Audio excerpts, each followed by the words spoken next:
The Pulp Mill's Moor by Derek J. Kenmuir, dedicated to all that are still afraid of the shadows that lurk in the darkness.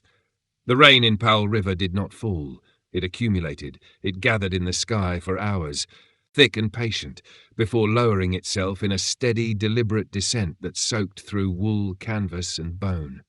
By October of 1910, the men no longer cursed it. They worked inside it the way fish worked inside water. Elias Dutch Miller stood ankle, deep in slurry at the edge of the diversion cut, watching the river strain against the cofferdam. The mud around his boots was not soil anymore. It was pulp, grey, fibrous. It sucked at him with a wet, thoughtful patience. He had laid stone in 3 provinces and 2 countries. He had built retaining walls in Pennsylvania, coal towns and chimneys in Seattle that touched the low clouds. He believed in weight, in gravity, in the simple contract between brick and earth. Here that contract felt thin. "Dutch," Joe Lapointe called from the scaffold. "You're staring at that water like it owes you money." Dutch spat a stream of tobacco into the muck. Water always owes somebody. Joe descended the ladder carefully, clutching a crate of blasting caps to his chest. The French-Canadian had lost 2 fingers to a saw in a logging camp outside Nanaimo and carried the absence like a permanent shrug. His left eye twitched when he was tired. The whole camp was tired. The Great Northern Mill was still a skeleton of brick and iron. Steam engines wheezed. Teams of Italians dug foundation trenches through limestone that resisted like old bone. The chimney base rose in careful tiers, red brick against grey sky. Dutch had supervised the first 3 rings himself. He did not trust foremen. He trusted mortar ratios. "You feel it?" Joe asked quietly. "Feel what?" Joe glanced toward the forest that leaned over the site like a congregation of dark witnesses. "Something's wrong with the river." Dutch listened. There was always sound. Hammers, steam valves, river churn, men shouting in languages that collided like shovels in gravel. Today the sound had a seam in it, a hesitation beneath the noise, something that did not belong to industry or weather. He dismissed it. "Gas pocket," Dutch said. "We're cutting through limestone and old bog. It's bound to cough." Joe did not look convinced. Dutch walked toward the cut. The diversion channel was nearly complete. Once open, the river would shift long enough for the foundations to be poured clean. Henderson had insisted on speed. Investors in Vancouver were impatient. Dutch did not like Henderson. The man wore polished boots in a place that swallowed leather. At the edge of the trench, Dutch crouched and pressed his palm to the earth. The vibration was faint. Not an impact, not machinery, something rhythmic. He stood quickly. The river surface had begun to stipple. Not foam, not current. Tiny circular disturbances spreading and overlapping like breath under ice. "Shut down the donkey," Dutch called, just for a minute. The steam engine whine tapered. Hammers paused. Men straightened. Silence came in layers. The river made a low sound then, not loud, not explosive. A drawn-out internal groan, as if the water were being pressed through a narrow throat. Joe swore under his breath. "Back up," Dutch said. The surface of the diversion cut dipped at its centre. Not dramatically, just enough to suggest absence where there should be weight. Water drew inward, subtle at first. Then more urgently, a labourer named Marco stepped closer for a better look. "Out," Dutch barked. The depression deepened. Mud at the base of the trench began to rotate in a slow spiral. The water was not boiling. It was organising. Then came the sound. Not an explosion, a release. Wet stone shifting against older stone. The earth opened. It did not split dramatically. It relaxed. A dark fissure widened in the limestone shelf, and water dropped into it with a heavy gulp. Slurping insistence, men shouted. Someone ran. Dutch grabbed Marco by the collar and hauled him back. The boy slipped in the slurry but stayed upright. The fissure widened another inch. Black fluid seeped upward through cracks in the stone. Not oil. Thicker. It carried a smell that bypassed the nose and settled directly in the back of the throat. Rot that predated memory. "Gas pocket," Henderson's voice called from behind them. "Stand fast. It's methane venting." Dutch did not look at him. The black seepage thickened. It pooled around the edges of the crack. It did not behave like mud. It held shape briefly before sagging back into itself. Then something rose. It was not dramatic. No geyser. No eruption. A curved object emerged slowly from the fissure, pushed upward by pressure below. Dark, smooth, wet. For a moment Dutch thought it was timber caught beneath the shelf. Then the curve caught light, obsidian. It protruded another inch. The shape sharpened, tapered. A long arc like the fang of some submerged animal. The men around him muttered prayers in 3 languages. The river continued to pour into the fissure, but more slowly now, as if the crack had narrowed around the rising object. "Leave it," Henderson said sharply. "We'll mark the site and resume tomorrow." Dutch stepped forward instead. He did not know why.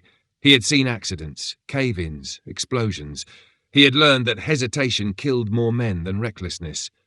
If something was unstable, you either secured it or cleared away. The object vibrated faintly beneath the water film coating it, not visibly.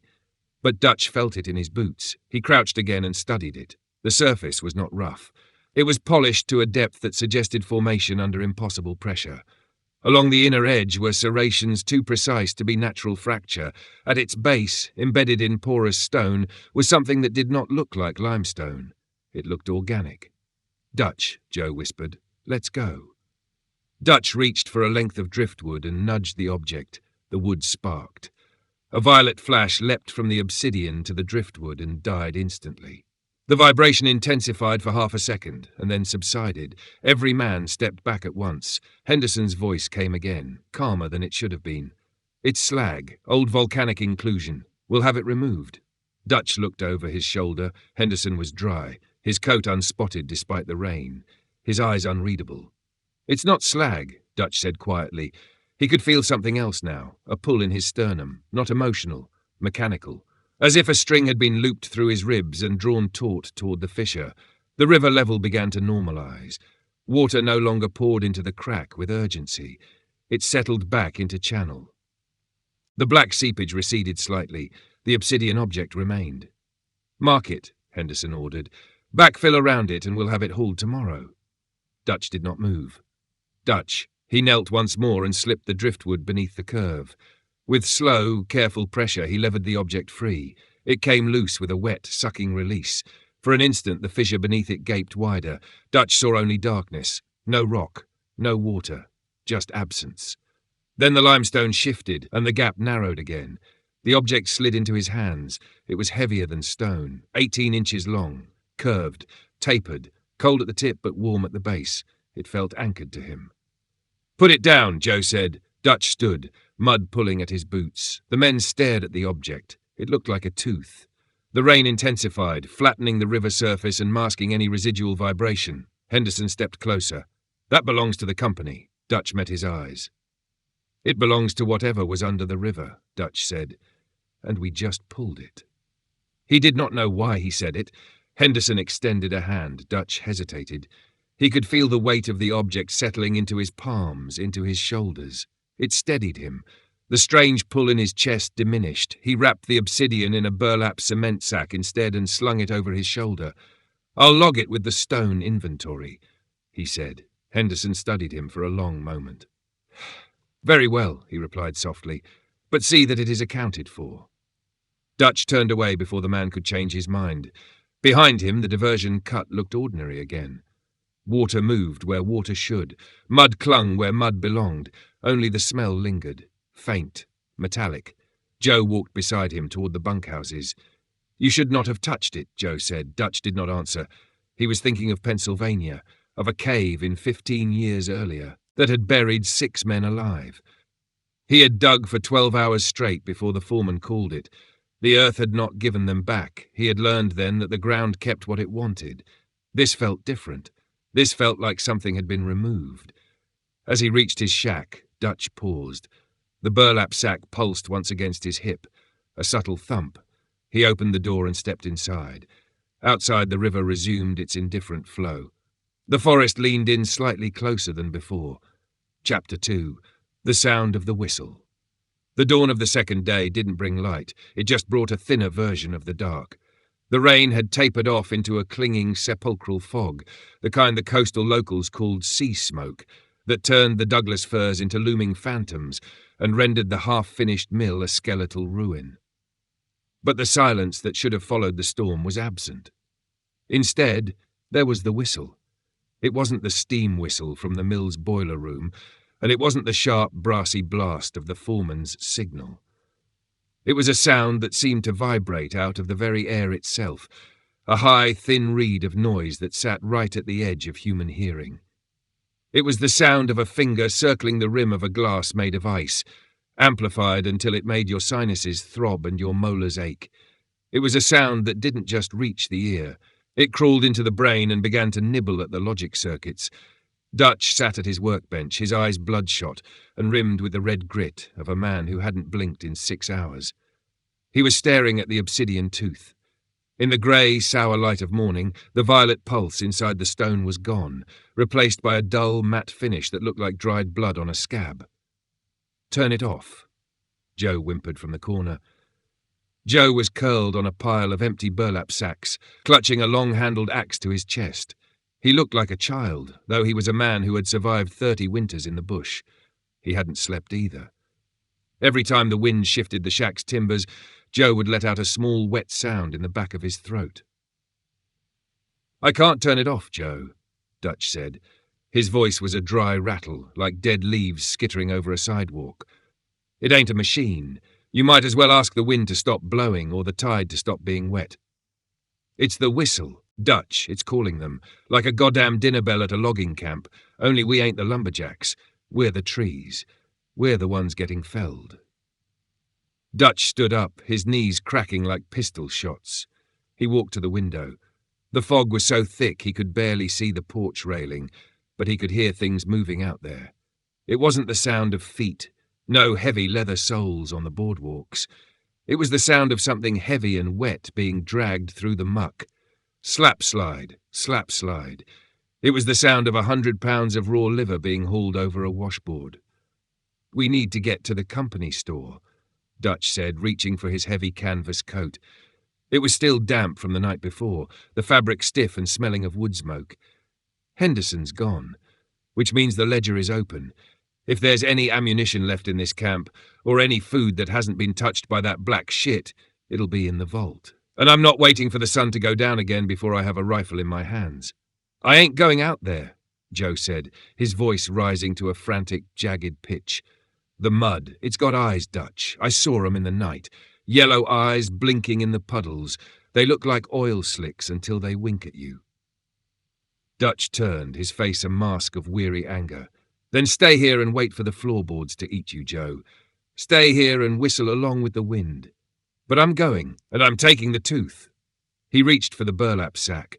As his fingers closed around the obsidian object, the whistle in the air suddenly changed pitch.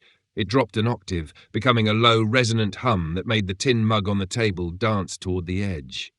"See?" Joe hissed, his eyes wide. "It knows. It's like a goddamn dog whistle for the devil." Dutch ignored him.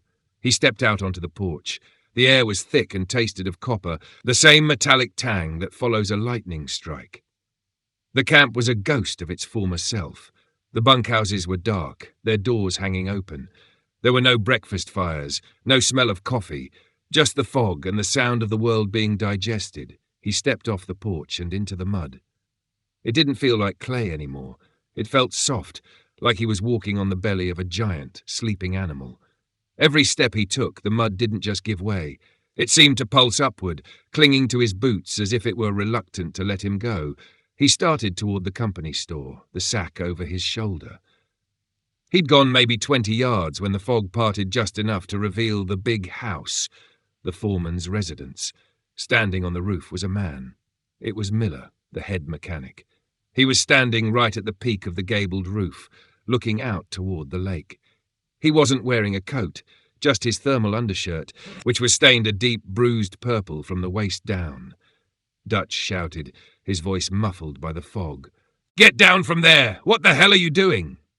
Miller didn't turn. He began to sway, a slow, rhythmic movement that matched the frequency of the whistle in the air. "The machinery," Miller called out, his voice thin and airy. "I finally fixed it, Dutch. I found the friction point. It was us. We were the grit in the gears." "Miller, don't!" But Miller didn't jump. He simply leaned forward until gravity took him. He fell silently, hitting the mud with a sound that wasn't a thud, but a splash. Dutch ran forward, his heart hammering.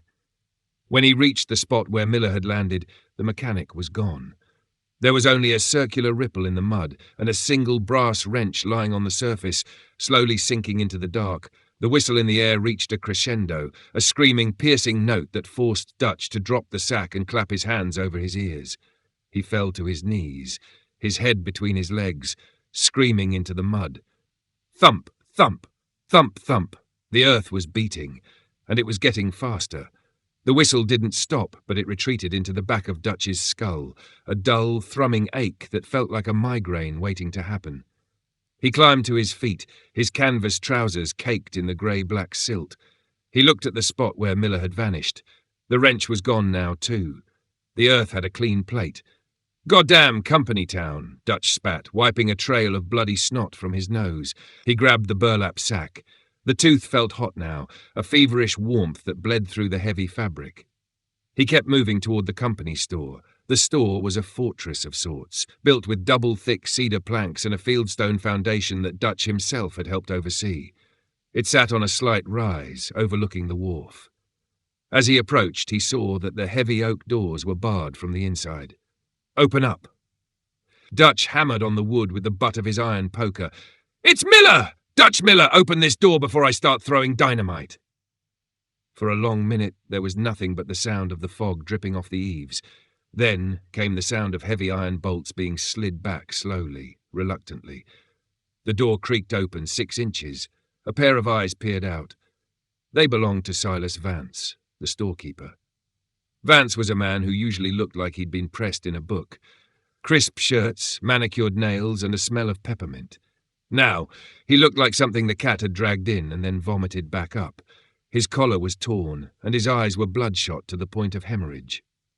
Are you leaking?" Vance whispered, his voice trembling. "Leaking? What the hell are you talking about, Silas?" "Let me in." Dutch shoved his way past, forcing the door open. Inside, the store smelled of tobacco, flour, and a cloying, metallic scent that made Dutch's gorge rise. It was the smell of a butcher shop on a Sunday afternoon. There were 4 other men huddled in the centre of the room, sitting on crates of tinned peaches. There was Shorty McNair, the sawfiler, 2 guys from the logging crew whose names Dutch couldn't remember, and a young kid named Billy who worked the mail run. They weren't talking. They weren't even looking at each other. They were all staring at the floor. "Where's the rest of them?" Dutch asked, his eyes adjusting to the dim light. "There should be 50 men in here." "They went to the water," Billy whispered. The kid was hugging himself so tight his knuckles were white. "When the whistle changed, they just stood up, like they were in a trance. They walked out of the bunkhouses and right down to the river. They didn't even put their boots on." "And you lot?" "We bolted the door," Silas said, leaning against the counter. He reached for a glass of water, but his hand shook so violently he knocked it over. "But it doesn't matter, Dutch. It's inside. It's already inside." "What's inside?" "The mud." Silas didn't answer. He slowly unbuttoned his shirt. Dutch felt the air leave his lungs. Silas's chest wasn't skin and bone anymore. There was a jagged rift running from his collarbone down to his navel. It wasn't a wound. There was no blood. Instead, the edges of the skin were turned inward, becoming hard and translucent, like the serrated edges of the obsidian tooth. And inside the rift, instead of organs, there was a pulsing violet light. "It's the Pulp," Silas said, a horrific, wet smile spreading across his face. "The mill. It's processing us, Dutch. We're being turned into the newsprint for the new world." Shorty McNair looked up then. His jaw didn't move when he spoke. His mouth had been fused shut by a growth of that same black glassy stone. He made a sound, a thin, reedy whistle that matched the tone coming from the woods. "Jesus," Dutch whispered, backing away. He reached for his pocket, feeling for the matches. He needed a smoke. He needed something that felt human. "You're changing, all of you. It doesn't hurt," Billy said, and his voice was a chorus of a dozen different people. "It just feels heavy, like being made of stone. Don't you want to be heavy, Dutch? Don't you want to stop floating away in the rain?" The whistle in the air suddenly surged, a piercing shriek that shattered the glass jars of peppermint sticks on the counter. The men on the crates stood up in unison. Their movements were jerky, like marionettes being pulled by a drunken puppeteer. Dutch gripped the iron poker. "Stay back. I mean it. I'll crack your skulls open like eggs." "But we need the tooth, Elias." Silas said, his voice now a deep, resonant boom that vibrated in the floorboards. "The mother is missing her bicuspid. She's hungry. She can't chew the world properly without it." The four men began to advance. Their skin was cracking, revealing the violet, humming light beneath. They didn't look like men anymore. They looked like half-finished statues carved from the darkest corners of the earth. Dutch backed toward the rear of the store, toward the heavy steel door of the company vault. "Joe was right," he hissed to himself. "This thing is the bait." He reached into his bag, his fingers brushing against the obsidian tooth. It wasn't just warm now. It was burning. It was alive. And it was calling its brothers home.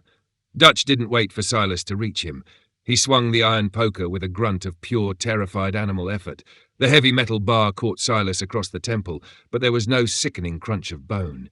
Instead, there was a sound like a sledgehammer hitting a block of frozen peat, a dull, resonant thud.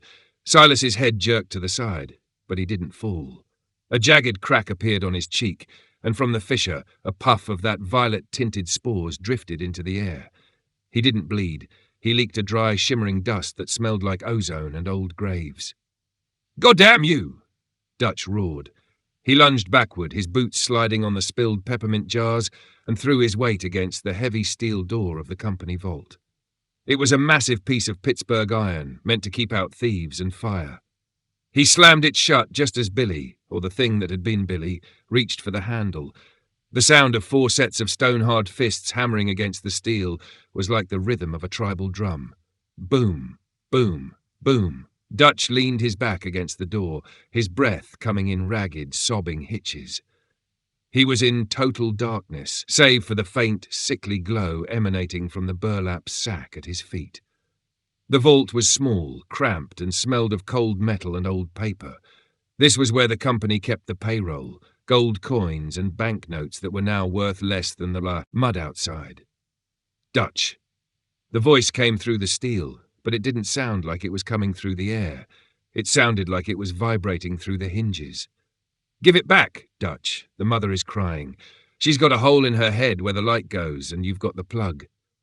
"Go to hell!" Dutch screamed, though he knew hell was likely the place he was currently standing. He fumbled in the dark, his hands grazing a wooden crate. He felt the familiar, waxy texture of dynamite sticks.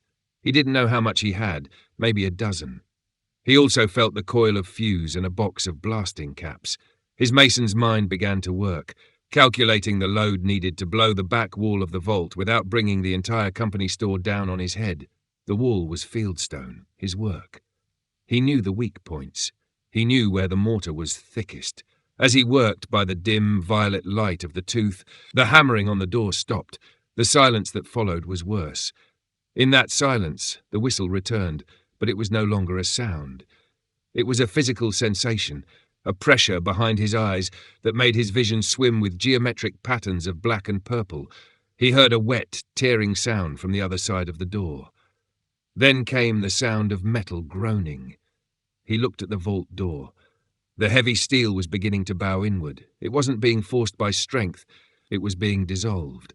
The edges of the door were turning into that translucent, jelly-like substance Dutch had seen in the Italian's boot. The steel was being digested.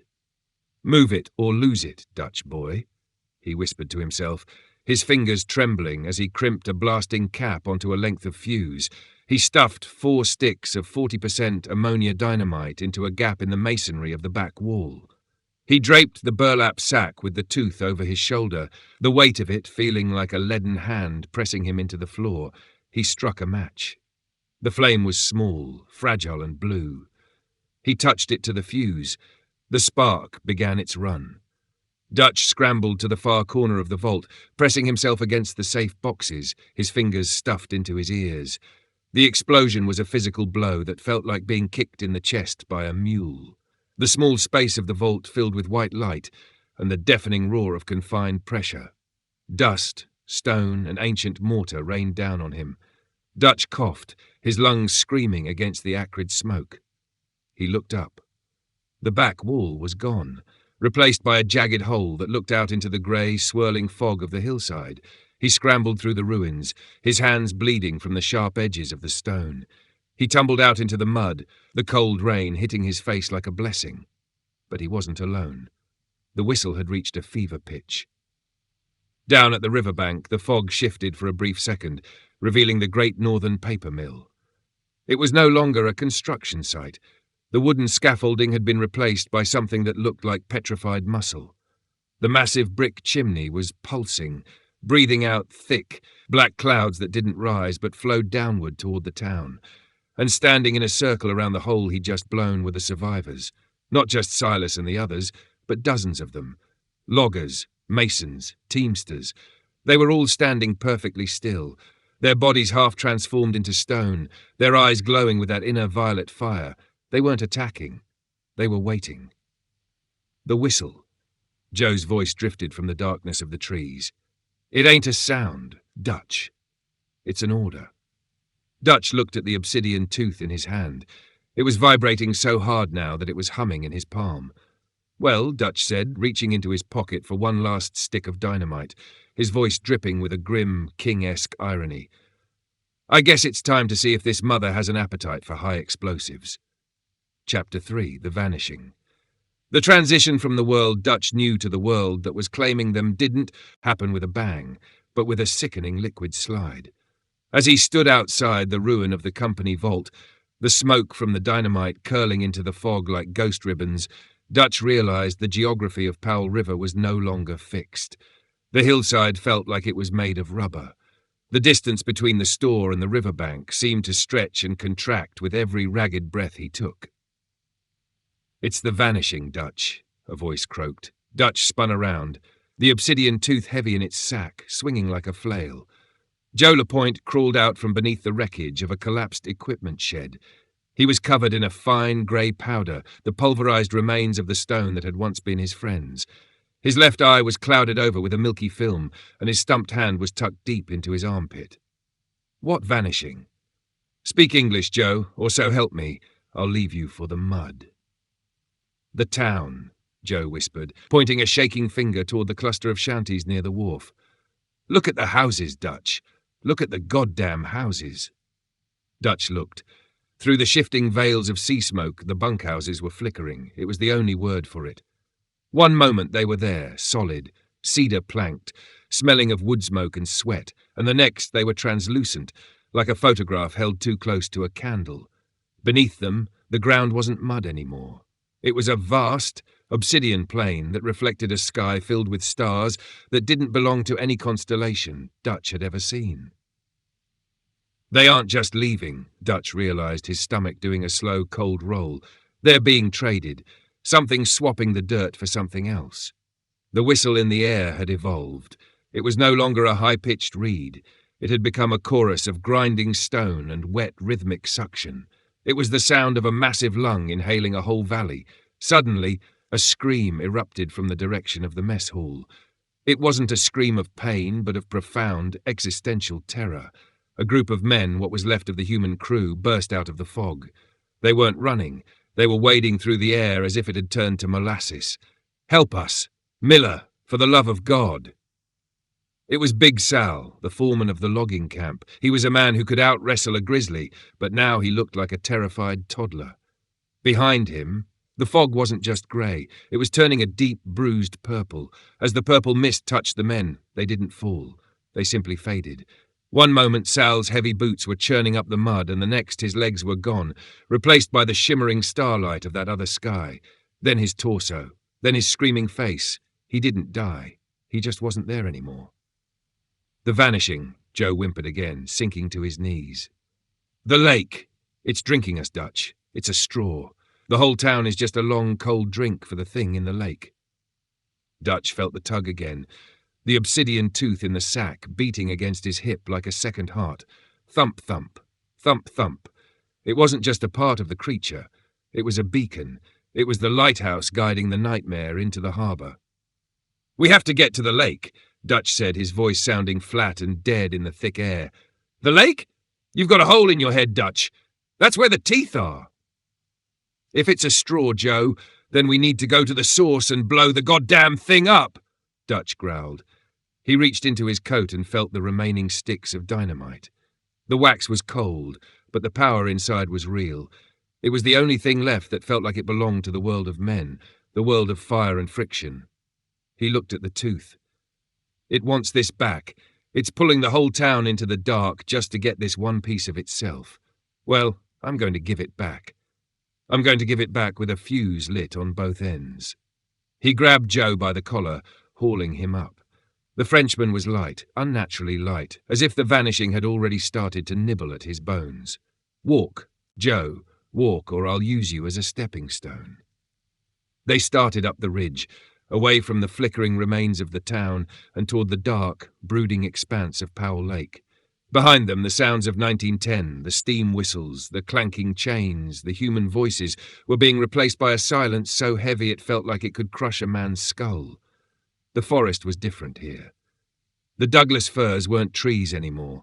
Their bark had turned to a grey, chitinous armour, and their needles had become long, translucent whiskers that twitched in the stagnant air. They were sensing the heat of the two men, leaning in as they passed, the whistle vibrating through their trunks. "Dutch," Joe whispered, his voice trembling. "The trees, they're looking at us. I don't mean they got eyes, I mean they know we're meat." "Don't look at 'em," Dutch snapped, his eyes fixed on the silver-grey line of the horizon where the lake met the sky. "Just keep your eyes on the water, and pray that the mother is as hungry for lead and powder as she is for us." The climb toward the lake was a journey through a landscape that was losing its memory of being Earth. Every few yards, Dutch had to pause, not to catch his breath, but to steady his equilibrium as the trail beneath his boots shifted from solid granite to a substance that felt like wet, vibrating rubber. The fog wasn't just a mist anymore. It was a thick, violet soup that tasted of copper and old pennies. "Look at the water, Dutch," Joe whispered, his voice cracking like dry kindling. "Look at what it's doing to the light." They crest the final ridge overlooking the great expanse of Powell Lake. In 1910, this should have been a pristine mirror of the wilderness, reflecting the dark silhouettes of the coast mountains. Instead, the lake had become a swirling, iridescent drain. The water wasn't blue or green. It was a bruised, oily black, and it was spinning in a slow, clockwise rotation that looked like the iris of a giant, drowning eye. But it was what sat in the centre of that vortex that made Dutch's knees turn to water. Rising out of the depths was a structure that defied the laws of any architecture Dutch had ever studied.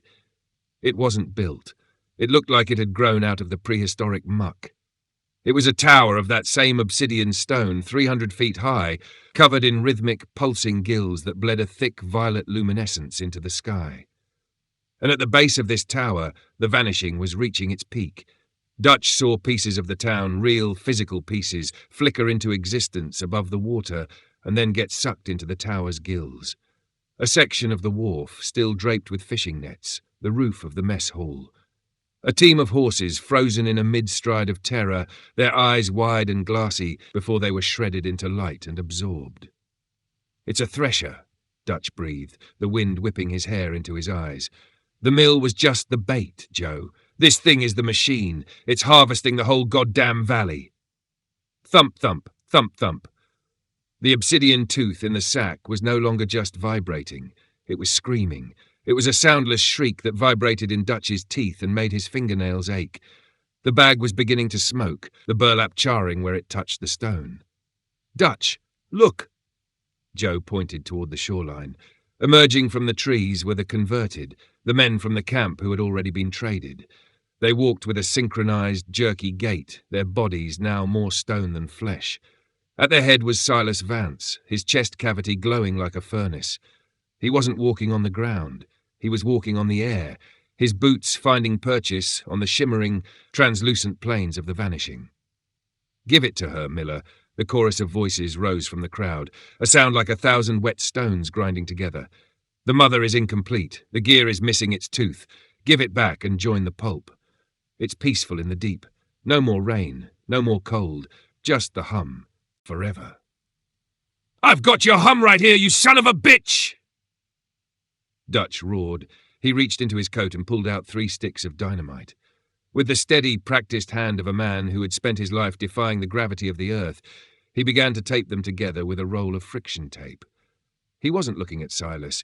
He was looking at the base of that obsidian tower. He saw a hole, a dark, rhythmic opening near the waterline that matched the shape of the tooth in his bag perfectly. It was the pocket they had cracked open in the river, the mouth of the beast. "Joe," Dutch said, his voice deathly quiet, "I'm going to run for the water. When I hit the shoreline, those things are going to move. I need you to use that axe. Not to kill 'em, you can't kill 'em. Just keep 'em off my back for 10 seconds.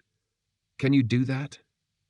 Joe looked at his stumped hand, then at the heavy iron axe. A strange, suicidal light came into his one good eye. He spat a thick glob of French-Canadian phlegm into the mud. 10 seconds, Dutch," Joe growled, his voice suddenly steady. "I'll give you 20, but you better blow that bitch into the next century, you hear me? I don't want to spend eternity as a goddamn piece of newsprint." "Count on it," Dutch said. He grabbed the burlap sack in his left hand and the bundled dynamite in his right. He didn't wait for a signal.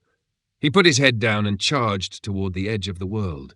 The converted let out a collective, piercing whistle, the sound of 100 steam engines blowing their valves at once. The violet light in the sky flared, and the ground beneath Dutch's feet turned into a sliding, liquid nightmare. He ran. He ran through the smell of ozone and rot. He ran past the ghosts of the men he'd worked with, and as he reached the shoreline, the thing in the lake finally noticed him. A massive, translucent tentacle, 100 feet long and made of compressed water and starlight, rose out of the vortex and began to descend like the hammer of God. The tentacle didn't move like an animal. It moved like a falling skyscraper. It was a column of pressurized lake water, thick with the silt of 10,000 years and glowing with a bioluminescent malice that turned the fog into a neon graveyard. When it slammed into the shoreline, the concussion didn't just throw Dutch to the ground. It liquefied the very concept of up and down. Dutch hit the black, glassy stone of the new shoreline with a wet crack. His shoulder screamed in protest, a white-hot flare of pain that told him the collarbone was a lost cause. But his fingers stayed locked around the burlap sack and the bundled dynamite. "Dutch, get up, you miserable bastard!" Joe's voice was a ragged howl over the screaming whistle. Dutch looked back. Joe was a dervish of desperate blue-collar violence. He was swinging the heavy felling axe in wide, desperate arcs, the steel head clanging against the stone-fleshed bodies of the converted. Every time the axe connected, it sent a shower of violet sparks into the air. But Silas Vance and the others didn't stop. They moved like glaciers, slow, inevitable, and cold. "The tooth, Miller." Silas's voice boomed, vibrating through the rocks. "The mother's maw is aching. Give it back and the vanishing stops. Give it back and we stay here." Dutch looked at the obsidian tower in the center of the lake. The mouth at the waterline, that rhythmic, pulsing gill, was opening and closing in time with the thrumming in his hand. It was a perfect fit. If he threw the tooth, the circuit would be complete. The thing would have what it wanted. But Dutch knew how King's world worked. When a monster gets what it wants, it doesn't leave. It just grows. "You want it?" Dutch roared, his voice cracking.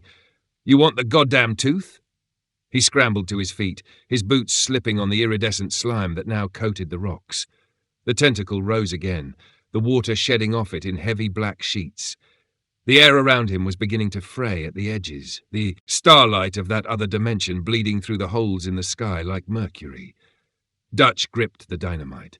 He had 4 sticks of 40% ammonia, enough to level a small house, enough to crack a limestone shelf. But was it enough to kill a god? He bit the end of the fuse. He didn't have a match. He looked at the obsidian tooth in the sack. It was vibrating so violently now that the burlap was beginning to glow a fierce, angry purple. He remembered the spark, the violet electric jolt he'd felt back in his shack when the steel chisel had touched the stone. "Joe, get back!" Dutch swung the burlap sack with his good arm, building momentum. He wasn't aiming for the water. He was aiming for the granite ledge right beneath his feet. As the sack hit the stone, Dutch slammed the iron poker down onto the obsidian tooth. The collision produced a spark that wasn't a spark. It was a lightning bolt of pure, concentrated otherness. The violet flash blinded him, the heat singing his eyebrows, but it did exactly what he needed. The end of the dynamite fuse hissed into life, the black powder hungry for the flame. The tentacle descended. Dutch didn't throw the tooth. He didn't throw the dynamite. He stuffed the bundled sticks into the burlap sack, right next to the obsidian tooth. The vibration of the stone and the heat of the fuse created a terrifying, humming resonance. The bag felt like it was trying to turn inside out to escape the very laws of physics. "Here's your goddamn dentist appointment." With a roar that tore his vocal cords, Dutch hurled the sack. He didn't aim for the tower. He aimed for the center of the vortex, for the dark, churning throat where the water was being sucked into the earth. The sack sailed through the violet mist, a small, charred meteor of burlap and high explosives. For a second, time seemed to stall. He saw the thing reach out with a dozen smaller, whip-like tendrils, its collective consciousness sensing the return of its missing piece. The tendrils wrapped around the sack, pulling it hungrily into the dark maw of the lake. "Down!" Dutch screamed, lunging for Joe and tackling him into the muck behind a jagged outcrop of prehistoric bone. The explosion wasn't a sound, it was a vacuum. First, the world went silent. The whistle snapped off so abruptly it felt like someone had sliced Dutch's eardrums with a razor. Then, the lake didn't blow upward. It imploded. The dynamite, amplified by the unknown energies of the obsidian tooth, created a localized collapse of reality. The obsidian tower didn't shatter, it folded. It crumpled inward like a piece of paper being sucked into a furnace. The violet light flared into a blinding white-hot sun for a fraction of a second, and then wham! The pressure wave hit. It was a wall of water, mud, and ancient stone. It swept over the shoreline, over the converted, over the remains of the company store. It was the sound of 1910 being scrubbed clean by the hand of an angry ghost. Dutch felt himself being lifted, spun, and slammed into the darkness. His last thought before the blackness claimed him was of the rain. The cold, relentless, normal BC rain. When he finally opened his eyes, the fog was gone. The sun was high in a pale, washed-out sky. The lake was still, flat and blue and perfectly ordinary. There was no tower. There were no tentacles. There were no starlight skies. But the town of Powell River was gone. The hillside was a scar of raw brown earth and shattered cedar. The mill was a heap of twisted iron and broken brick, and the men, the Italians, the loggers, Silas Vance, were nowhere to be seen. Dutch sat up, his body a map of pain. He looked to his left. Joe was there, face down in the mud, his chest rising and falling in a shallow, rattling rhythm. He was alive. Dutch looked at his hands. They were stained grey with stone dust, the skin cracked and bleeding. He looked down at the mud where he'd been lying. There, half buried in the silt, was a single piece of paper. It was a page from the company ledger, Henderson's handwriting, neat and precise. But the ink wasn't black. It was a faded, shimmering violet. Maintenance fee, paid in full. The entry read. Dutch crumpled the paper and threw it into the water. He reached into his pocket and found a single, sodden, sweet caporal. He didn't have a match, and it wouldn't have mattered if he did. He looked at the lake, and for a second, just a second, he thought he saw a ripple in the centre. Not a wave, but a pulse, thump, thump. Dutch stood up, hauled Joe onto his shoulder, and began the long walk south toward Vancouver. He didn't look back. Because in Powell River, the trees were starting to grow again, and they looked hungrier than ever. Chapter 4. Gravity and Malice. By the third day, the sun was a myth, a ghost story told by men who had forgotten what it felt like to have dry socks. The rain had returned, but it had lost its frantic, percussive energy. Now it was a fine, grey mist that hung over Powell River like a shroud, turning the skeletal remains of the mill into a haunted cathedral of iron and brick. Elias, Dutch Miller, stood at the base of the great chimney. It was a monster of masonry, 150 feet of red brick ambition reaching for a sky that didn't want it. Dutch had laid the first 3 tiers of stone himself, but today, looking up, the geometry felt wrong. The chimney didn't look like it was standing straight. It looked like it was leaning away from the lake, cringing like a dog that expects a kick. "She's a beauty, ain't she, Dutch?" Dutch didn't turn. He knew that voice. It was Henderson. The company man was standing 10 feet away, his hands tucked into the pockets of his charcoal grey overcoat. He looked remarkably dry for a man standing in a BC rainforest. "I thought you went into the mud, Henderson," Dutch said, his hand tightening on his trowel. He didn't mention the vanishing he thought he saw. In the cold light of a Tuesday morning, memories of shifting mud felt like the fever dreams of a drunkard. The mud? No, just a bit of a tumble in the dark. A man has to watch his step in a place like this. Henderson walked closer, his boots making no sound on the gravel. The company is impressed with the progress, but we need to go higher. The draft isn't strong enough. We need to touch the clouds. The plans say 150 feet, Arthur. Any higher and the wind off the strait will topple it like a stack of cards. The wind isn't the problem, Dutch, Henderson whispered. He looked up at the top of the chimney, where a lone mason, a man named Gathers, was perched on the scaffolding, a tiny speck against the grey. It's the gravity. It's too heavy here. Don't you feel it? It's like the earth is trying to pull the sky down into its pocket. Dutch felt it. His boots felt like they were made of lead.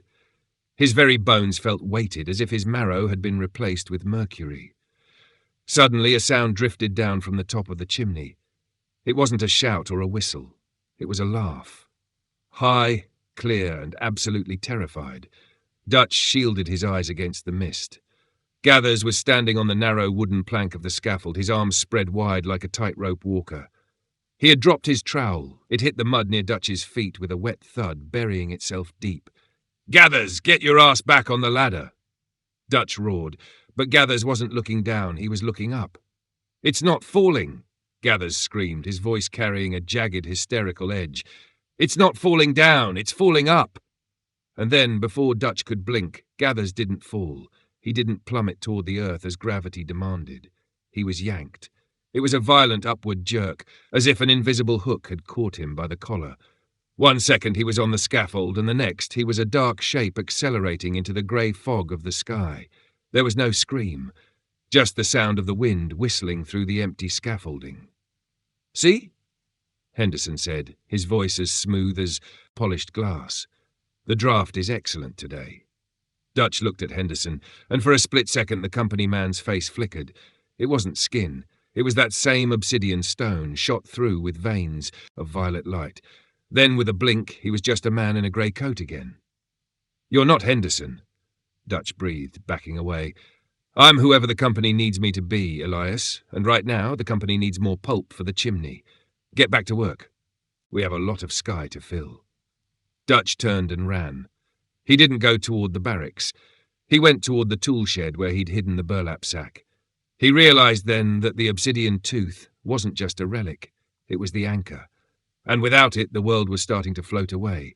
The air didn't feel like air. Anymore, it felt like thin, electrified soup. Dutch ran toward the tool shed, his heart hammering a frantic rhythm against his ribs that felt out of sync with the world. Every few yards, his feet would lose their grip on the earth. Not because of the mud, but because the earth seemed to be losing its grip on him. He felt light, buoyant in a way that made his stomach turn over. It was the sickening lift of a roller coaster at the crest of a drop, stretched out into an eternity. "Stumpy Joe! Get out here!" Dutch kicked the shed door open. The interior was a graveyard of rusted iron and smelling of grease. Joe was huddled in the corner, but he wasn't sitting on the floor. He was hovering 6 inches above a crate of nails, his fingers white-knuckled as he gripped a heavy iron anvil. "Dutch," Joe whispered, his face a mask of sweating, grey terror. "The floor. It ain't keeping me down no more. I feel like a goddamn balloon, Dutch, a balloon full of blood."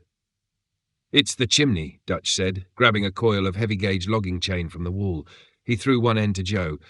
"Tie yourself to the anvil. Fasten it tight, Joe, or you're going to be a cloud before noon." Dutch didn't wait to see if Joe complied. He lunged for the floorboards beneath the workbench, tearing them up with his bare hands. There it was, the burlap sack. Even through the wood and the dirt, the obsidian tooth was radiating a heat that made the air shimmer. But it was heavy. Thank God, it was still heavy. He clutched the sack to his chest, and the lifting sensation instantly vanished. The tooth acted like a plumb bob, its impossible density anchoring him to the reality of the dirt. "Dutch, look outside," Joe gasped, his voice hitching as he looped the chain around his waist and the 200-pound anvil. Dutch looked through the cracked window. The horror had gone systematic. Across the camp, the upward fall was taking the weak first. The stray dogs were gone, likely drifting miles above the clouds by now. But now it was the men. A group of loggers had tried to run for the forest, but as they cleared the shelter of the bunkhouses, the gravity well of the great chimney caught them. It was like watching a film played in reverse. 4 men were hoisted into the air, their legs kicking frantically against nothing. They clutched at the stalks of fireweed, pulling the plants out by the roots, until they were nothing but shrinking silhouettes against the slate-grey sky. "They're being harvested," Dutch hissed. He saw a man he knew, a big Swede named Olsen, managed to grab the edge of a water flume. He hung there, his body flagging upward like a piece of laundry in a gale. His screams were thin and distant, stripped away by the rising draught, and standing in the centre of the chaos, perfectly grounded, were the converted. They moved with a slow, deliberate grace, their stone skin making them heavy enough to ignore the sky's hunger. They were moving from building to building, kicking in doors. "They're flushing us out," Dutch realised. "They want us in the open so the chimney can take us." "Where's it taking them, Dutch?" Joe asked, his voice trembling as the anvil beneath him shifted, sliding an inch toward the door, as if the very iron were being tempted by the heights. "To the mother," Dutch said, looking toward the lake. "The chimney isn't for smoke, Joe. It's a straw. They're pulping the men to feed the fire in the lake." Suddenly, the roof of the tool shed groaned. The nails began to scream as they were pulled from the rafters. The cedar shakes flew upward, vanishing into the mist like a deck of cards thrown into the wind. Through the now exposed roof, Dutch saw the top of the great chimney. It was pulsing. A rhythmic violet light was glowing from the rim of the brickwork, casting a sickly hue over the entire valley. The sound it made was no longer a whistle. It was a deep, guttural thrum, the sound of a cosmic vacuum cleaner. "We can't stay here," Dutch said, wrapping the other end of the logging chain around his own waist and looping it through the handle of the burlap sack. "We have to get to the mill's basement. The foundations are sunk 50 feet into the bedrock. It's the only place the sky can't reach." "How are we going to move an anvil and a bag of rocks across the mud without getting snatched?" Joe asked. Dutch looked at the heavy iron tools scattered on the floor. He saw a stone sled, a flat wooden stone boat used for hauling granite. "We're going to stay low," Dutch said, his eyes narrowing with a grim, desperate resolve. "We're going to crawl, and if the sky wants us, it's going to have to take the whole goddamn mountain with us." He grabbed a sledgehammer and began to smash the heavy iron pins into the sled. They were going to anchor themselves to the earth, link by link, and pray that the Great Northern Paper Company hadn't bought the soul of the gravity itself. The transition from the shed to the open mud felt like stepping onto the surface of a dying moon. The moment they cleared the doorway, Dutch felt the lift redouble. It wasn't a gust of wind. It was a constant, predatory suction that wanted to unspool his intestines and hoist them into the clouds. The only things keeping him on the terrestrial plane were the heavy logging chain around his waist and the crushing, impossible weight of the obsidian tooth in the sack. "Don't look up, Joe!" Dutch screamed over the roar of the atmospheric draft. "Look at the mud! Keep your nose in the dirt." They were a pathetic sight. 2 grown men tethered to a stone sled, dragging an anvil and a bag of cosmic offal through the grey slurry of Powell River. Dutch led the way, his fingers digging into the muck, hauling himself forward inch by agonizing inch. Behind him, Joe was hyperventilating, his boots kicking uselessly at the air as his lower half drifted upward, making him look like a man trying to swim. Through a bog, the sound from the great chimney was now a physical presence. It was a rhythmic, wet thump, thump, thump, like the sound of a giant heart pumping thick fluid. And with every pulse, the violet light from the rim of the masonry flickered, illuminating the horror above.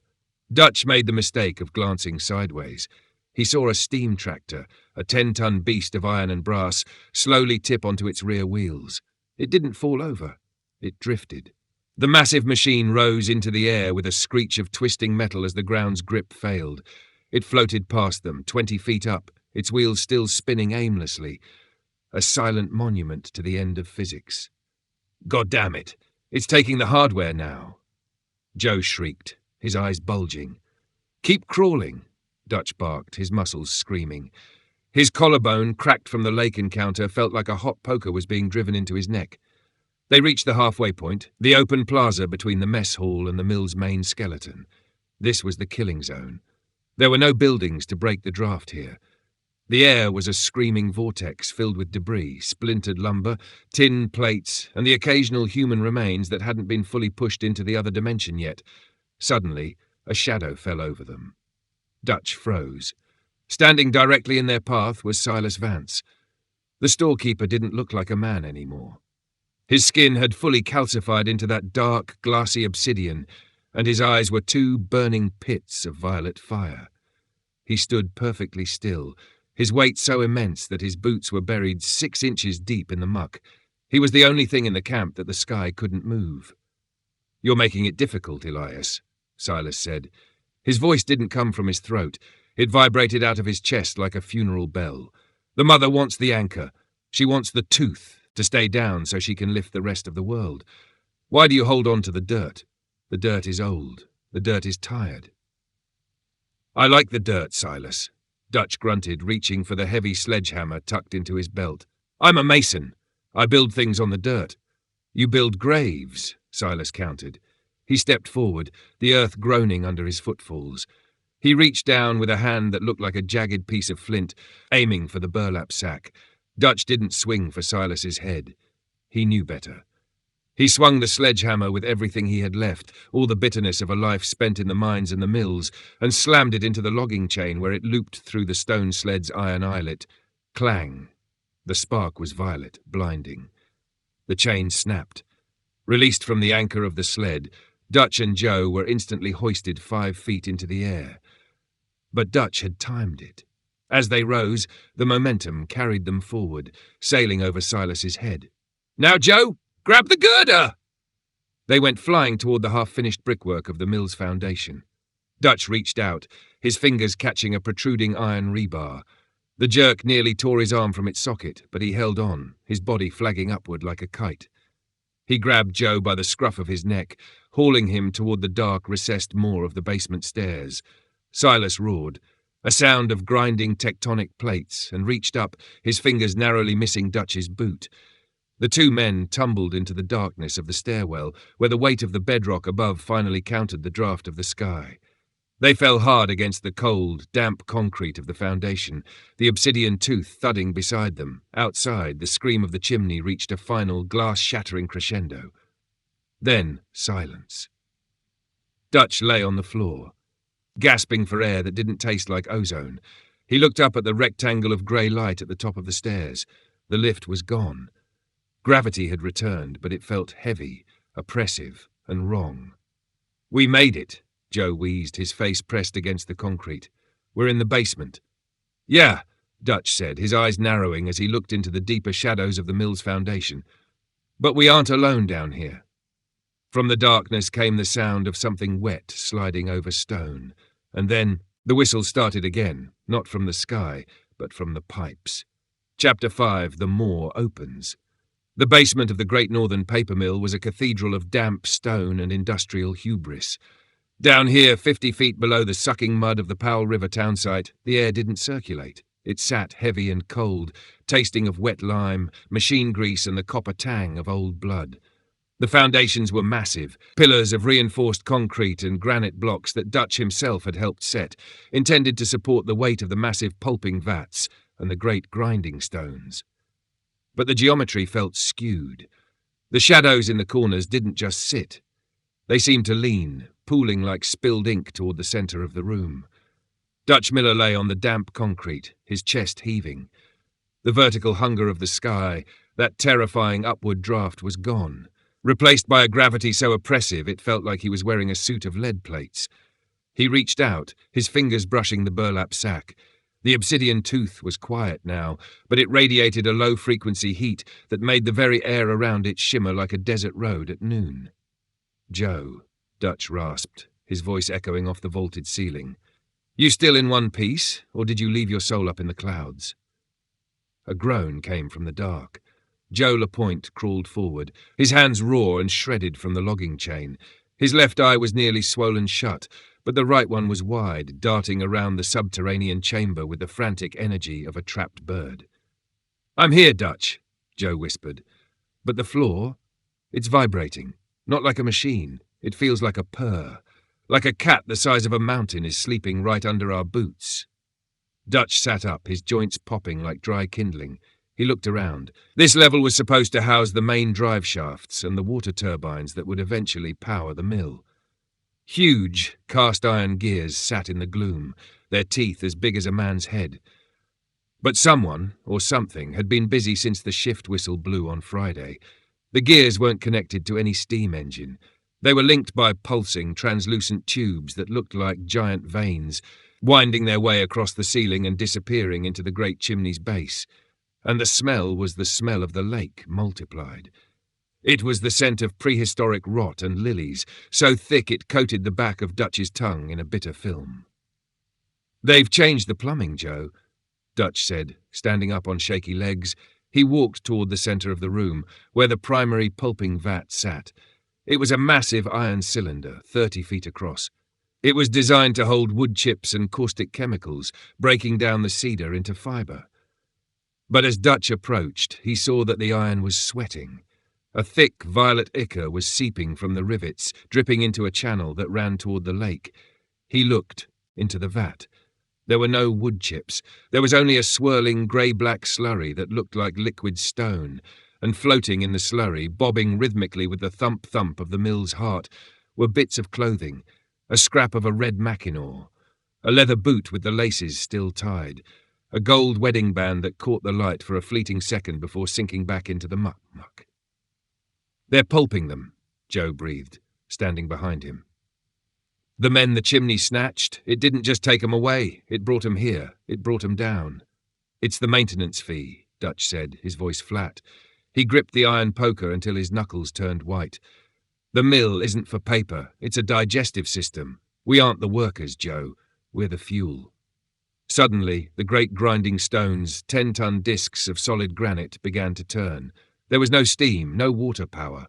They turned with a slow, agonizing screech of rock on rock, a sound that felt like it was peeling the enamel off Dutch's teeth. From the shadows near the back of the vat, a figure emerged. It moved with a slow, heavy gait, its feet thudding against the concrete like sledgehammers. It was Big Sal, the logging foreman. But Sal wasn't big anymore. He was vast. His skin had been stretched thin over a frame that had grown to 7 feet tall, and his arms were replaced by long serrated blades of obsidian. His head was a smooth, eyeless dome of black stone, save for a single vertical slit that pulsed with a rhythmic violet light. "The mother is hungry, Miller," the thing that was Sal said. The voice didn't come from a mouth. It vibrated out of the vat itself, a wet, gargling bass. The wood was too dry. The wood had no salt. But the men are perfect. The men have stories, and the mother loves a story. Sal raised one of his obsidian blades. The whistle in the air returned. But here, in the enclosed space of the basement, it was a physical force, a sonic pressure that made Dutch's nose begin to bleed in a steady, hot stream. "Get behind the turbine, Joe," Dutch yelled, reaching for the burlap sack. He didn't have his sledgehammer anymore. He didn't have his dynamite. All he had was a sack of cosmic bone and the bitter Pennsylvania-bred spite of a man who refused to be turned into a goddamn piece of newsprint. The thing that had been Big Sal lunged. For a creature made of stone and stolen mass, it moved with a terrifying liquid grace. The obsidian blade that had once been an arm whistled through the damp air, slicing a vertical path exactly where Dutch's head had been a fraction of a second before. The blade struck the concrete floor, and instead of shattering, it bit 4 inches deep in the solid masonry as if it were soft brie. "Move, Joe! Don't just stand there gawking at the geometry." Dutch scrambled behind the massive iron housing of the No. 2 turbine. Joe didn't need further encouragement. He dove into the crawl space beneath a rack of heavy drive belts, his breathing coming in short, panicked whistles. Dutch crouched in the shadows, his heart hammering against his ribs like a trapped bird. He looked at the burlap sack in his hand. The obsidian tooth was no longer just warm. It was vibrating with a frantic, angry energy that made the skin of his palm feel like it was being scorched. "You want the tooth, Sal?" Dutch yelled, his voice echoing off the wet stone walls. "Come and get it! But I hope you brought your goddamn dentist!" The creature turned, the violet slit in its head pulsing with a flared rhythmic light. It didn't speak with words this time. It emitted a sound like a landslide. It stepped forward, its heavy stone-clad feet cracking the floorboards. Dutch realized he was cornered. To his left was the churning, pulping vat, filled with the grey-black slurry of his former co-workers. To his right was the stone-faced monster. Behind him was 50 feet of solid bedrock. He reached into the sack. His fingers closed around the obsidian tooth. The moment his bare skin made contact with the serrated edge, a jolt of pure, unadulterated memory flooded his brain. He saw the world before the mountains were formed, a vast black ocean under a sky of purple fire. He felt the hunger of a thing that had waited 1 billion years for a meal. "Miller," the vat gargled, "give it to us." Sal swung again, a horizontal lash that was meant to decapitate. Dutch didn't dodge this time. He dropped to one knee and thrust the obsidian tooth upward. The two pieces of the mother met with a sound that wasn't a clash of stone, but a scream of reality. A flash of violet light erupted, so bright it burned the image of the gears into Dutch's retinas. Where the tooth touched Sal's obsidian arm, the creature's stone flesh didn't break. It dissolved. The tooth acted like a hot knife through wax. It hummed with a predatory frequency, drinking the violet light right out of Sal's limb. The creature let out a sound that started as a whistle and ended as a human sob. Its arm fell away, turning back into grey, lifeless ash before it even hit the floor. "It's a magnet," Dutch breathed, his eyes wide. "It's not just a tooth, it's the drain." Sal, or the thing wearing Sal's shape, stumbled back, the violet light in its head flickering like a dying bulb. It looked at its stump, then at Dutch. For a second, the eyeless dome of its head seemed to show a flicker of recognition, a ghost of the man who had once shared a beer with Dutch in the rainy mud of August. "Kill me, Dutch," the voice whispered from the vat. "I'm trying, Sal. I'm goddamn trying." Dutch lunged forward. He wasn't a soldier. He was a mason. He knew where the structural integrity of a thing lay. He aimed for the center of the pulsing slit in the creature's head, but the mill wasn't finished with him. The floor beneath Dutch's boots suddenly buckled. The translucent veins on the ceiling burst, showering him in a hot, sticky violet fluid that smelled of copper and ancient salt. The great grinding stones, sensing the threat to their mechanic, accelerated. The screeching was now a physical blow, a sonic wall that sent Dutch sprawling. The obsidian tooth flew from his hand, sliding across the wet concrete toward the edge of the pulping vat. No. Dutch scrambled on his hands and knees, his fingers slipping in the violet ichor. The tooth came to a rest right at the lip of the iron cylinder. Below it, the slurry of pulp began to rise, reaching out with grey liquid fingers. Sal moved, his one remaining arm raised high, but he wasn't looking at Dutch anymore. He was looking at the tooth. The mother calls. The basement was no longer a room. It had become the inside of a throat.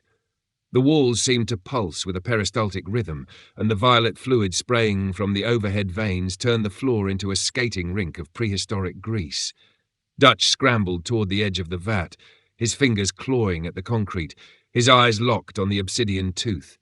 It sat balanced precariously on the rusted iron lip, vibrating with such intensity that it began to hum a low, mournful C-sharp. "The tooth, Joe! Forget the exit! Get the tooth!"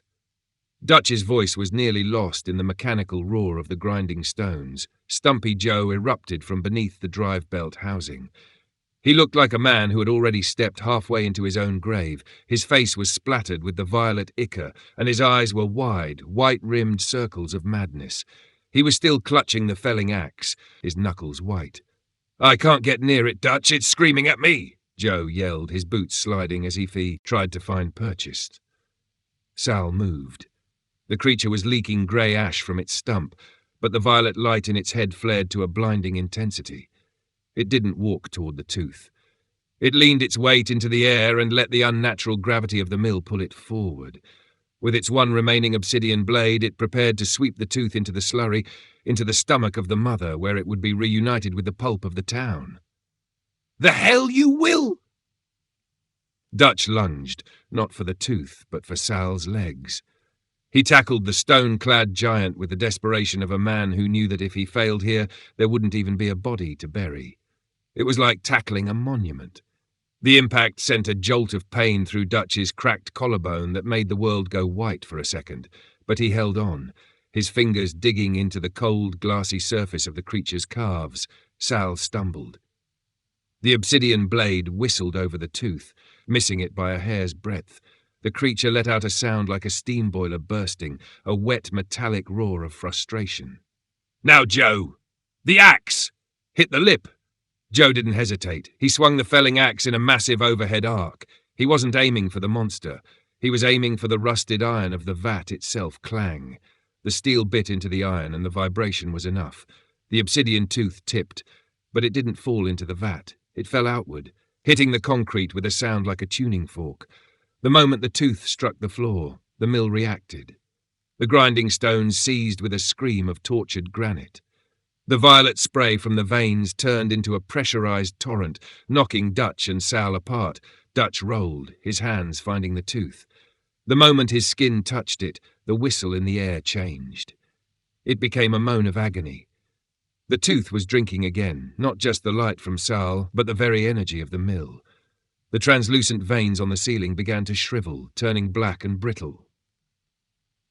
"It's eating the power," Dutch realized, his hair standing on end from the static charge. Sal tried to rise, but the creature was falling apart. Without the constant feed of violet energy from the mill, the stone flesh couldn't hold its shape. The obsidian cracked, revealing the hollow grey ash beneath. For a fleeting second, through the fracturing stone of the creature's face, Dutch saw Big Sal's actual eyes, human, terrified, and filled with 1,000,000,000 years of sorrow.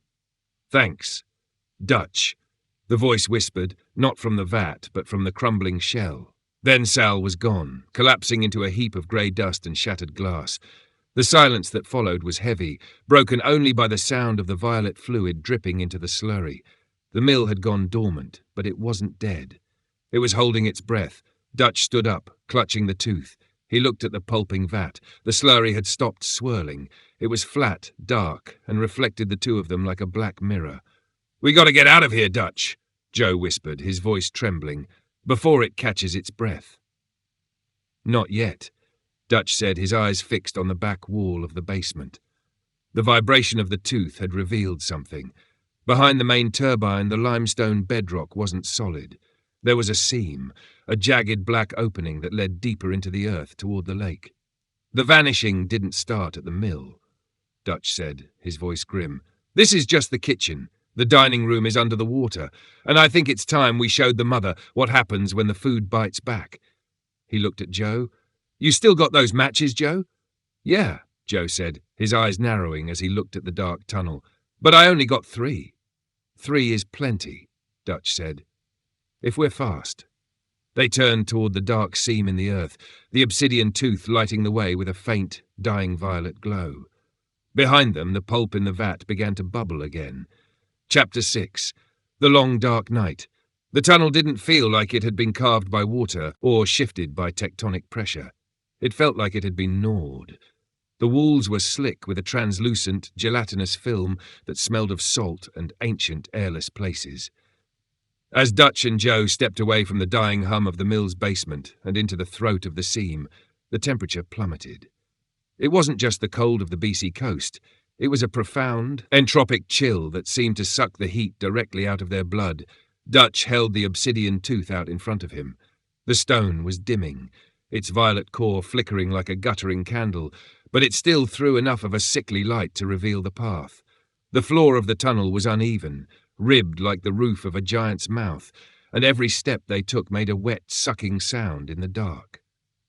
"Dutch," Joe whispered, his voice sounding thin and brittle. "The air down here, it tastes like it's already been breathed, 1,000 times over, like it's been sitting in a lung for a century." "Keep moving, Joe," Dutch grunted. He was clutching his side, his cracked collarbone protesting every movement. "And keep that axe ready. If the mill was the kitchen, this is the hallway to the dining room. I don't want to be the surprise course."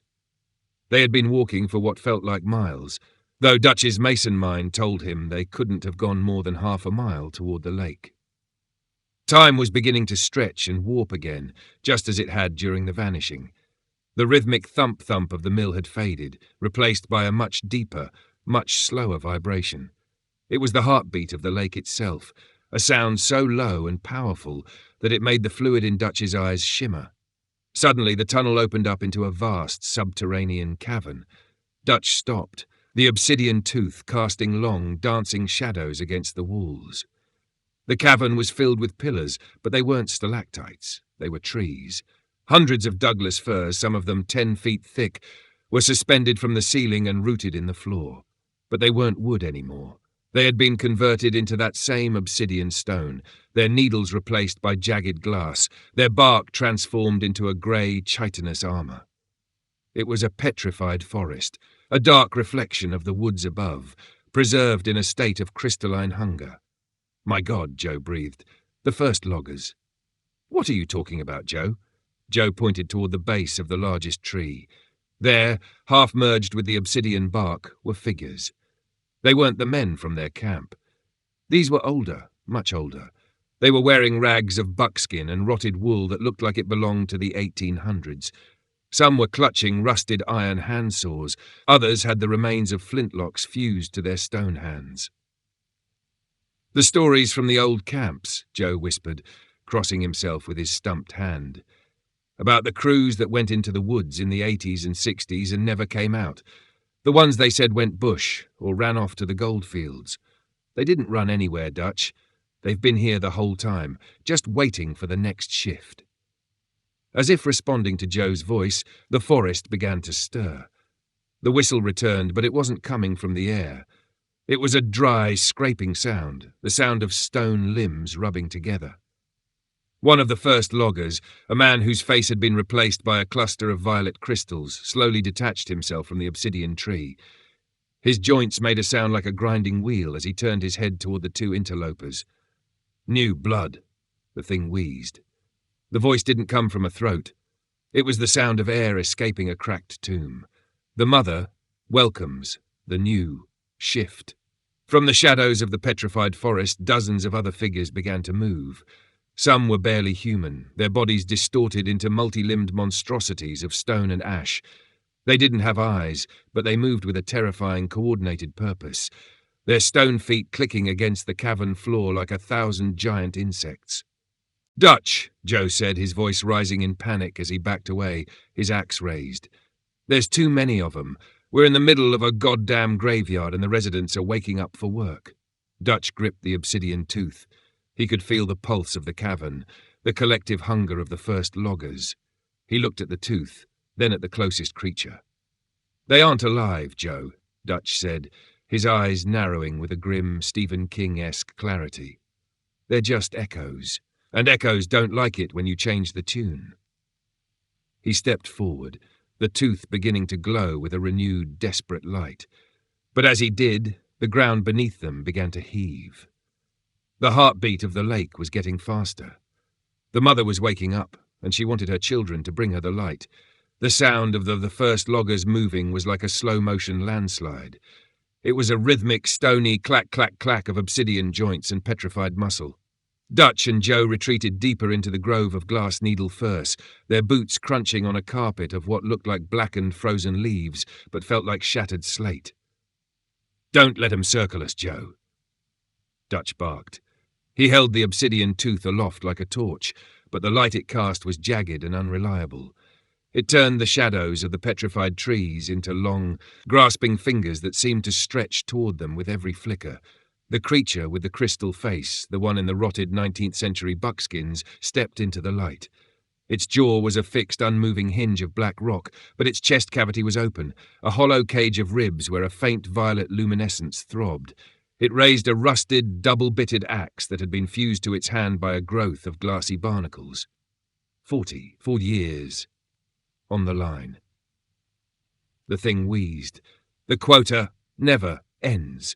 It swung the axe with a sudden, violent speed that defied its heavy frame.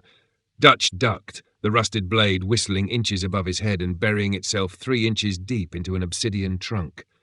The tree didn't bleed sap. It bled a fine violet dust that made Dutch's eyes sting and his lungs burn. Joe didn't hesitate. He brought his felling axe down on the creature's arm, the one fused to the rusted blade. There was a sound like a sledgehammer hitting a tombstone. Sparks of violet light showered the dark, and the creature's arm shattered at the elbow, falling to the floor in a heap of grey ash. The thing didn't scream. It simply looked at the stump, then back at Dutch, the violet crystals in its face pulsing with a frantic rhythmic intensity. "It's the tooth, Dutch!" Joe yelled, his voice cracking. "They're ignoring me, they only want the tooth!" Joe was right. The other first loggers were ignoring the man with the axe.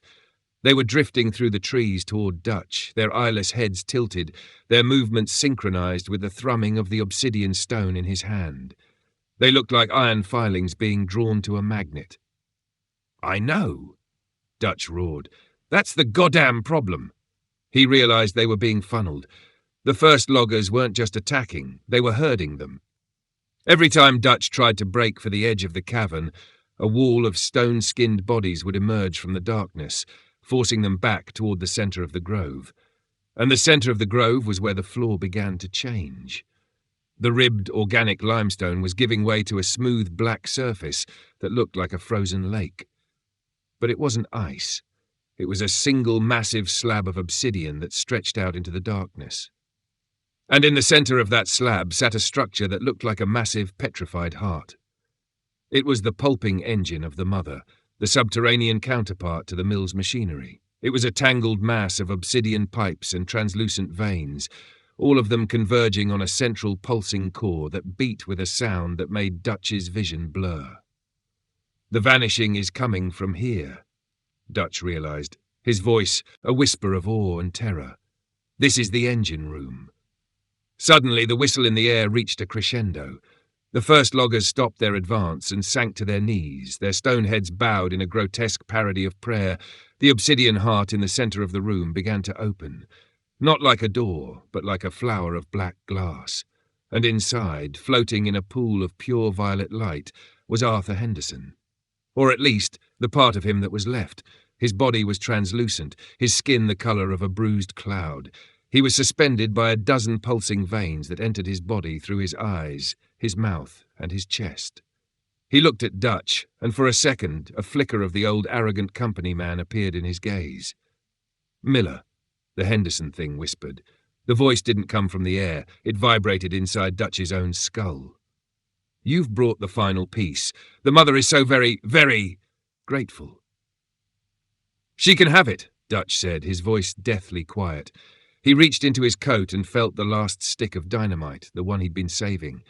"But she's going to have to swallow the fuse, too." The air in the heart of the cavern didn't just feel cold anymore, it felt hungry. It was a vacuum that seemed to pull the heat from Dutch's skin and the breath from his lungs. Henderson, or the shimmering violet-veined puppet that wore his face, floated in the center of the obsidian flower, his toes dangling inches above the dark pool of liquid starlight. "The mother doesn't care about your fire, Elias," the Henderson thing said, the voice echoing inside Dutch's head like a stone dropped down a deep well. "Fire is a flickering candle in the dark. The mother is the dark that came before the flame. She is the gravity that draws the stars together. She is the pulp of the universe. She's a parasite." Dutch as he stepped onto the obsidian slab, his boots making a hollow ringing sound. "She's a leech that's been sucking on the BC coast since the first cedars sprouted. And you're just the clerk she hired to balance the books." Henderson's head tilted at an angle that would have snapped a human neck. His mouth opened, and for a second, Dutch saw the translucent veins pulsing in the back of his throat. "Every town needs a clerk, Miller. Every mill needs a foreman. Why do you resist the promotion? You're a builder. Imagine what you could build with the bones of a planet. Imagine the cathedrals of stone we could raise if we didn't have to worry about the petty meat of our bodies." The first loggers began to rise from their knees. Their stone joints groaned, a sound like a ship's hull twisting in a storm. They began to close the circle, their eyeless faces turned toward the obsidian tooth in Dutch's hand. "Dutch," Joe whispered, his voice a ragged thread. "I only got one match left. The damp, it's getting to the phosphorus." "Make it count, Joe," Dutch said, never taking his eyes off Henderson. "On my mark." Dutch looked at the obsidian tooth. It was glowing with a fierce terminal intensity. It wasn't just drinking the light now. It was vibrating so hard it was beginning to hum a note that made Dutch's vision fracture. He realized the tooth wasn't just a part of the mother. It was her intent. It was the focal point of her will. "You want the gear, Arthur?" Dutch asked, his voice low and dangerous. "You want the tooth to finish the machine? Give it to us?" The Henderson thing gargled, its form beginning to blur and stretch, the human features melting into a grey, translucent mass of violet-shot jelly. Then open wide. Dutch didn't throw the tooth at Henderson. He threw it straight up, into the whistle of the great chimney's draught that still lingered in the ceiling of the cavern. As the tooth sailed through the air, it caught the violet light, becoming a streak of purple fire. "Now, Joe! Light the goddamn stick!" Joe struck the last match against the dry underside of his axe head. The flame was small, blue, and fragile. He touched it, to the short fuse of the last stick of 40% ammonia. "Shh!" Dutch grabbed the sizzling stick from Joe's hand. He didn't aim for the Henderson thing. He aimed for the central pulsing vein that connected the obsidian heart to the bedrock, the main line that fed the mill above. "Dinner's served." Dutch hurled the dynamite. The Henderson thing shrieked, a sound of glass shattering and mountains falling. The creature lunged for the flying stick of powder, its translucent arms stretching out like rubber, but it was too slow. The dynamite struck the central vein and detonated. In the confined space of the obsidian grove, the explosion was a physical blow that flattened the first loggers like a deck of cards. The violet veins burst, showering the cavern in a torrential spray of boiling electric fluid. The obsidian heart cracked, a jagged rift appearing in the black stone that bled a light so bright it was black. Dutch felt himself being thrown backward, hitting the ribbed limestone wall with a force that finally snapped his collarbone. He fell into the dark, his vision swimming with violet spots. The cavern was collapsing. The vanishing was reversing itself, but with a violent tectonic fury. The obsidian trees were shattering, their glass needles raining down like a winter storm from hell. "Joe!" Dutch roared, crawling through the raining ash. He found Joe huddled near the exit tunnel, his face covered in grey dust. The Frenchman was alive, but he was staring at the centre of the cavern. The Henderson thing was gone. In its place, the rift in the obsidian heart had opened wide, revealing a glimpse of the mother herself. It wasn't a monster. It wasn't a beast. It was a mouth. A mouth the size of a city, lined with rows of obsidian teeth, stretching down into the infinite cold dark of the earth. And it was screaming. "Go! Go! Go!" Dutch hauled Joe into the tunnel just as the cavern ceiling gave way. The last thing Dutch saw before the tunnel vanished behind a wall of falling stone was the obsidian tooth, his tooth, falling back into that gargantuan mouth. The mother had her gear back, but she had swallowed the fire with it. Chapter 7. A concrete grave. The climb back up the throat of the earth was a symphony of physical and spiritual agony. Without the obsidian tooth to anchor the laws of physics, the tunnel had become a chaotic, shivering mess, a place where the earth was trying to remember how to be solid. Gravity didn't just pull down. It tugged at Dutch's cracked ribs from the side, then shifted to his back, making every inch of the ascent feel like a crawl up a vertical cliff made of wet, vibrating glass. "Don't! Stop, Joe!" Dutch wheezed. His vision was a flickering kaleidoscope of violet embers and charcoal black. Every movement of his left arm sent a jagged bolt of lightning through his collarbone, the fractured ends of the bone grinding against each other with a sound he could feel in his teeth. Joe wasn't answering. The Frenchman had retreated into a fugue state of pure survival. He was a shadow moving in the dim, dying light of their last, sputtering lantern, his breath coming in rhythmic, sobbing hitches. He was dragging the felling axe behind him, the steel head sparking against the limestone, the only sharp, human sound in a world that had gone deafeningly silent after the explosion in the heart room. The tunnel was constricting. The organic, ribbed walls were weeping now, a thick grey slurry that looked like liquid concrete oozing from the fissures. The mother was sealing herself. Like a wounded animal retracting into its burrow, the earth was healing the wound Dutch had ripped into its gut. It was a cold geological shrug, and it didn't care if it swallowed 2 puny men in the process. "The mill," Dutch managed, his hand finding a familiar rusted iron pipe embedded in the rock. "We're close. to the turbine floor. "I can smell the grease, Joe. I can smell the goddamn grease." He hauled himself upward, his fingers slipping on the grave-loft slime. He crested the final ledge and tumbled onto the cold, solid concrete of the basement floor. He lay there for a long minute, his face pressed against the damp masonry, listening to the silence of the mill. The violet glow was gone. The translucent veins on the ceiling had shriveled into black, leathery husks that looked like burnt seaweed. The pulping vats were silent, the slurry inside no longer a swirling vortex of starlight, but just stagnant, stinking water. Dutch looked back.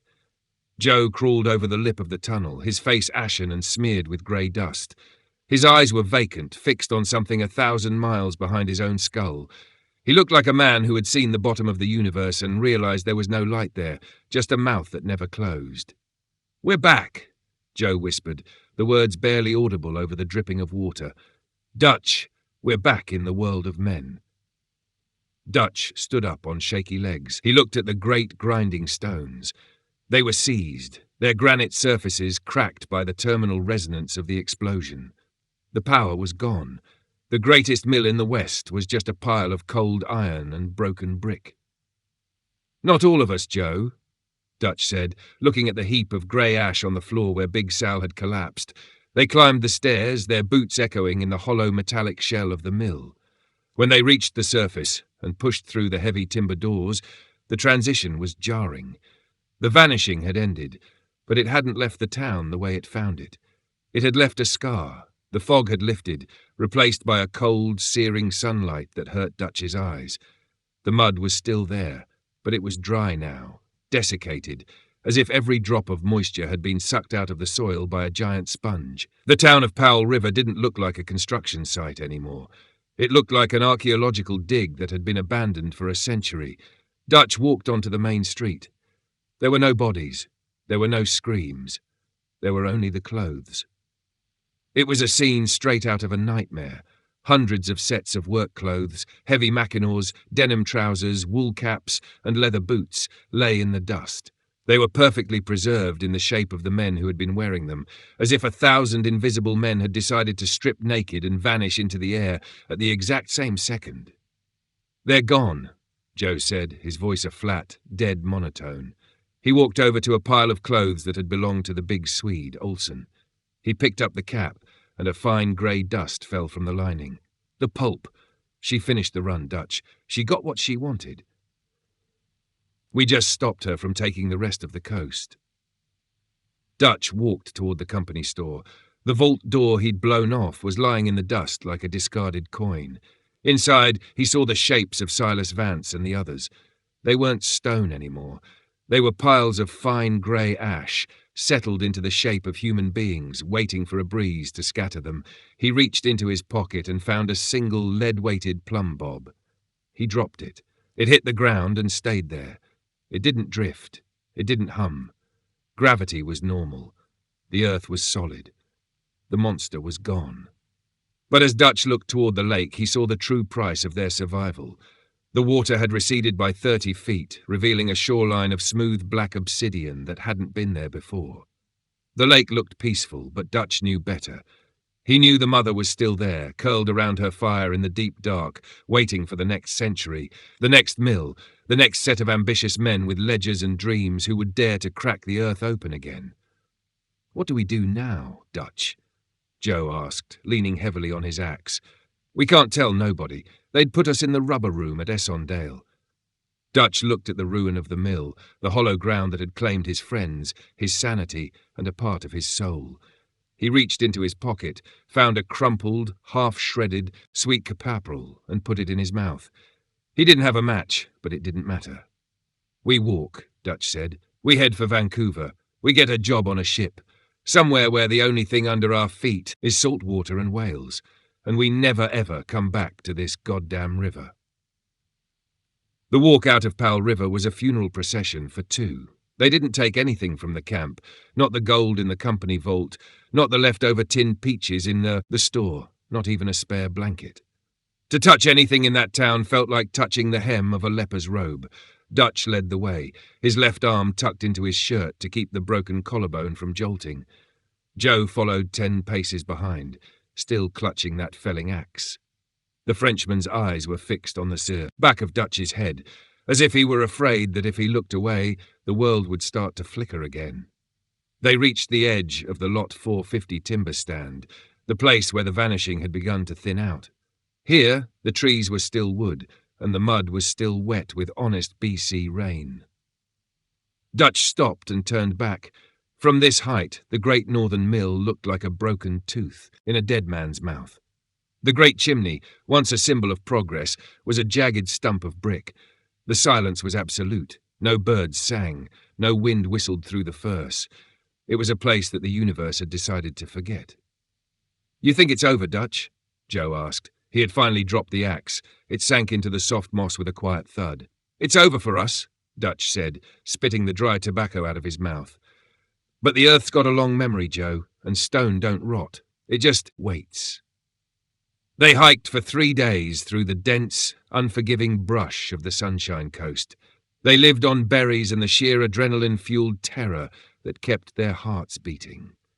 On the 4th day, they flagged down a coastal steamer heading for Vancouver. The captain of the SS Venture looked at them.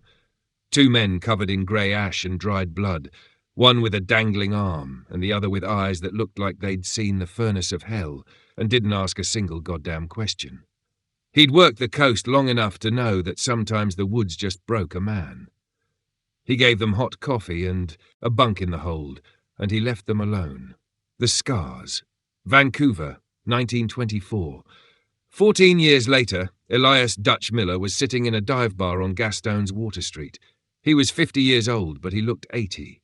His left shoulder was permanently hitched higher than his right, and he walked with a cane made of polished driftwood. He was nursing a glass of cheap rye when a man in a pinstriped suit sat down next to him. The man laid a newspaper on the bar. The headline read, "Powell River Mill reaches record production." Dutch stared at the photograph. The mill was back. The Brooks, Scanlon and O'Brien Company had rebuilt it in 1912, bigger and better than before. The great chimney had been finished, this time out of reinforced concrete. "Fine piece of engineering. That," the man in the suit said, tapping the paper. "They say the foundations are sunk deeper than any structure in North America. They say it's built to last 1,000 years. Dutch felt a cold shiver crawl up his spine, a phantom vibration that started in the soles of his boots. "Deep foundations don't make a thing safe," he muttered. "They just make it harder to hear the screaming." The man laughed and walked away. Dutch looked at his hands. They were shaking. He thought about Joe. Joe hadn't made it. The Frenchman had ended up in the Essondale Asylum in 1915. He'd spent his days scratching circles into the padded walls of his cell and whistling a high, thin note that made the nurse's ears bleed. He'd died in his sleep, his body turning so cold and rigid within minutes of his passing that the orderlies had to use a saw to get him into the coffin. Dutch finished his rye and stood up. He walked out into the Vancouver rain, the clean grey rain that didn't smell of lilies or rot. He looked north, toward the mountains. He knew what was happening up there. The new workers were walking the same boardwalks. They were sleeping in the same bunkhouses. And the mother was down there, beneath the concrete, enjoying the maintenance fee they paid her every time a man slipped into a gear or a blast went wrong in the quarry. "Enjoy the pulp, you bitch," Dutch whispered into the wind.